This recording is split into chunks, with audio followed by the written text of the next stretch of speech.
The officer just took a bite of the noodles and instantly realized that the chef beside him was very likely to be a spy, because the chef would always stare at the key to his safe every time he delivered the meal. However, the officer didn't expose the truth. In order to verify that his speculation was accurate, he deliberately left the key on the table and pretended to go out for a walk. When the chef saw that the officer had walked far away, he immediately walked into the office. Seeing that no one was paying attention to him, he quickly took out the prepared dough, put the key into the dough, and got a mold of the key. At this moment, the officer suddenly came back, but he didn't see the chef secretly making the mold. After a brief conversation, the chef left. The officer picked up the key and saw some residual flour on it. So the officer decided to set a trap and put a fake confidential document in the drawer. The chef returned to his dormitory, took out the copied key mold, and made an identical key according to the pattern on the dough. At night, the chef secretly went to the officer's room. Then he took out the copied key, opened the safe, and easily took the confidential document from the drawer. Immediately, he took out a miniature camera and took pictures of the confidential document. After everything was successfully done,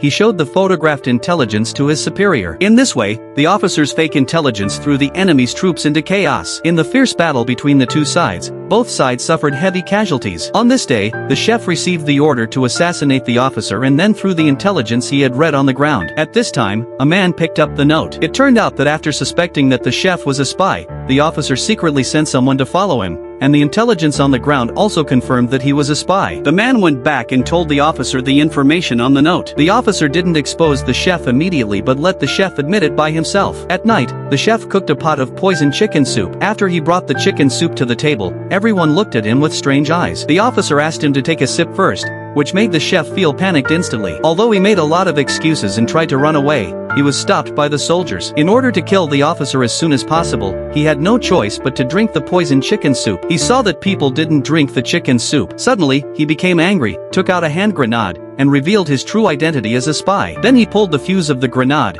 but the grenade only emitted smoke and didn't explode. It turned out that the grenade had been replaced with a fake one. Finally, the poison took effect in the chef's body, and he was poisoned to death by the chicken soup he made himself.